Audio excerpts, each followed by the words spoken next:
कभी ऐसा महसूस हुआ है कि हमारी भावनाएं हमें कंट्रोल कर रही हैं, न कि हम उन्हें?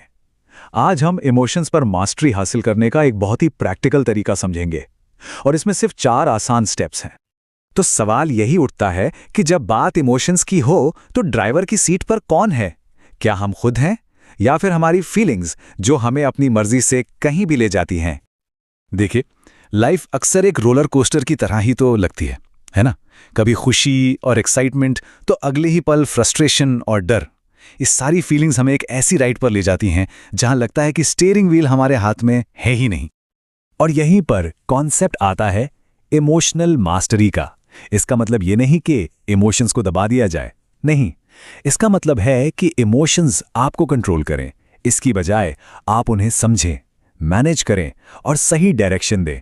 मतलब पैसेंजर सीट से उठकर अपनी कहानी के डायरेक्टर की कुर्सी पर बैठना। तो सवाल यह है कि ये मास्टरी हासिल की कैसे जाए? इसके लिए एक बहुत ही सिंपल 4 स्टेप फ्रेमवर्क है। स्टेप 1, इमोशन को पहचानिए। स्टेप 2, उसके ट्रिगर यानी कारण को समझिए। स्टेप 3, फीलिंग को रेगुलेट कीजिए। और स्टेप 4, अपना रिस्पॉन्स खुद चुनिए। चलिए इन सबको एक एक करके समझते हैं। तो हमारा पहला स्टेप है अपनी फीलिंग को एक नाम देना। सुनने में ये बहुत आसान लग सकता है, लेकिन यकीन मानिए, किसी इमोशन को पहचानने की जो ताकत होती है ना, उससे हम अक्सर अनदेखा कर देते हैं। सीधी सी बात है, किसी भी चीज को संभालने से पहले उसे जानना तो पड़ेगा ना। देखिए, गोलमोल बात करने से काम नहीं चलेगा। जैसे ये कहना कि मेरा मूड खराब है, ये बहुत वेग है। इसकी जगह अगर ये कहा जाए कि मैं फ्रस्ट्रेटेड महसूस कर रहा हूं, तो बात ज्यादा साफ होती है ना? उसी तरह मुझे अजीब लग रहा है कहने से बेहतर है ये मानना कि हाँ, मुझे एंग्जाइटी हो रही है। जब तक हम स्पेसिफिक नहीं होंगे, सॉल्यूशन कैसे मिलेगा?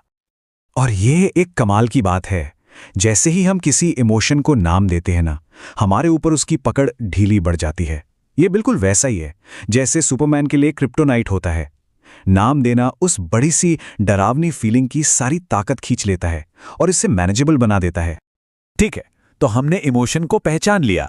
अब आता है स्टेप 2, थोड़ा जासूस बनने का टाइम। अब हमें यह पता लगाना है कि इस फीलिंग का ट्रिगर क्या है।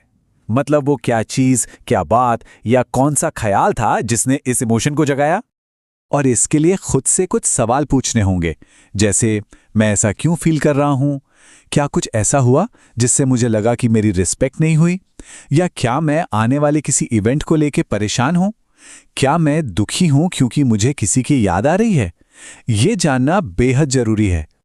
एक बात याद रखनी होगी, इसका मकसद किसी पर इल्जाम लगाना नहीं है। ये जो अवेयरनेस है ना, ये फ्यूचर में ऐसे इमोशनल रिएक्शंस को रोकने के लिए एक सुपर पावर की तरह है।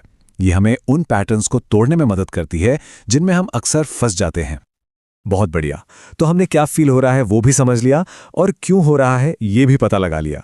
अब आता है स्टेप 3, इस इमोशनल एनर्जी का करना क्या है। यहां हम कुछ सिंपल टूल्स यूज करेंगे और इनका मकसद इमोशन को दबाना बिल्कुल नहीं है, बल्कि उसे सही तरीके से चैनलाइज करना है।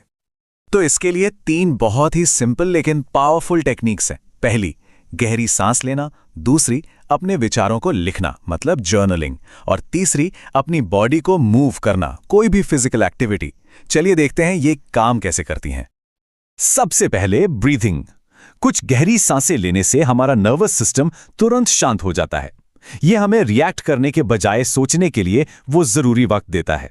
यह एक तरह का इमोशनल पॉज बटन है। दूसरा है जर्नलिंग। जब हम अपने थॉट्स को पेपर पर उतारते हैं तो चीजें ज्यादा क्लियर हो जाती हैं, और अक्सर सिर्फ लिखने के प्रोसेस में ही हमें फीलिंग्स को लेकर एक नया नजरिया, एक नया पर्सपेक्टिव मिल जाता है। और तीसरा, फिजिकल एक्टिविटी। दौड़ना, डांस करना या सिर्फ वॉक पर चले जाना, ये अंदर दबी हुई इमोशनल एनर्जी को बाहर निकालने का एक जबरदस्त तरीका है। ये स्ट्रेस को फिजिकली रिलीज करता है और मन को एकदम हल्का कर देता है। और अब हम आते हैं चौथे और सबसे पावरफुल स्टेप पर, अपना रिस्पॉन्स खुद चुनना। यही हमारा अल्टीमेट गोल है, असली ताकत यही है, और यही हम वापस ड्राइवर की सीट पर आकर बैठते हैं। एक बात हमेशा याद रखनी चाहिए, हम शायद ये कंट्रोल ना कर पाएं कि हम कैसा महसूस कर रहे हैं।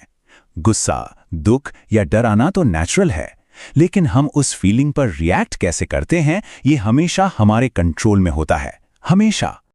इसका मतलब ये है कि गुस्से में चिल्लाने के बजाय शांति से ये कहना कि जब ऐसा हुआ तो मुझे बहुत बुरा लगा, ये एक बहुत बड़ा शिफ्ट है, एक इमोशनल धमाके से हटकर एक सोची समझी बातचीत की तरफ।